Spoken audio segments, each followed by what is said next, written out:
तो दोस्तों आज बात करेंगे बेसिक सॉल्यूशन की और उसकी बुनियादी ये मेरी मैना बोली।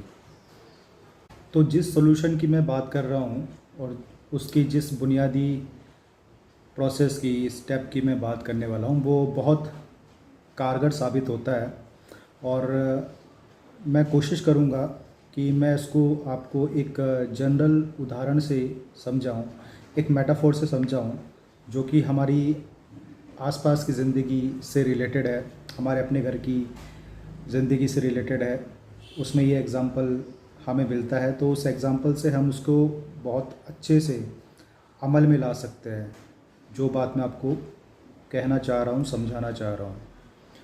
तो देखिए, आपने देखा ही होगा कि किचन में जब भी हम दूध उबालते हैं या खीर बनाते वक्त कभी होता है कि दूध जल जाता है या वो खीर पतीले में चैट जाती है और वो जल जाती है ना। तो उस स्थिति में क्या होता है, वो जो जली हुई खीर है तो उसमें एक जली हुई बदबू आ जाती है, तो हमारा खाने का मन नहीं करता है उसको उस हालात में। तो अब किया क्या जाए, बात यह है कि इसका सॉल्यूशन क्या है, क्या किया जाए। तो देखिए, there are several treatment for this. बहुत सारे तरीके हैं, बहुत सारे ऐसे नुस्खे हैं, ऐसे उपाय हैं इस स्थिति से निपटने के लिए, खीर को या जले हुए दूध को वापस से उपयोग लायक बनाने के लिए। तो इसका सॉल्यूशन है, बहुत कुछ किया जा सकता है इस सिचुएशन के लिए, इस हालात के लिए।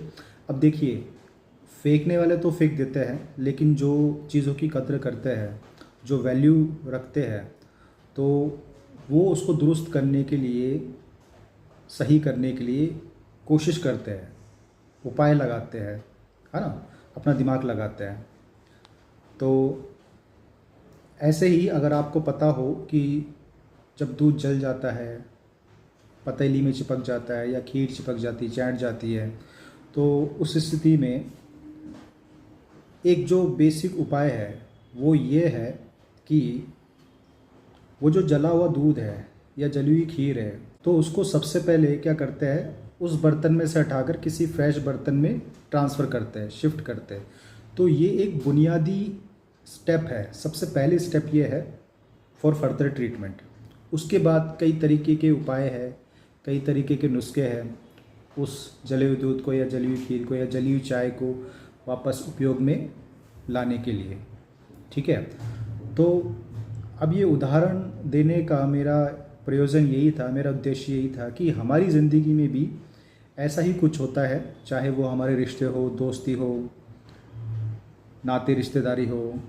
तो कुछ हालात में चीज़ें ऐसी हो जाती है कि स्वाद बिगड़ जाता है, कुछ चीज़ें बिगड़ जाती है ना, संबंध बिगड़ जाते हैं, मनमुटाव हो जाता है, ठीक है, थोड़ी गलतफहमी हो जाती है, नफ़रत हो जाती है, कुछ नेगेटिविटी बढ़ जाती है हमारे रिश्तों में।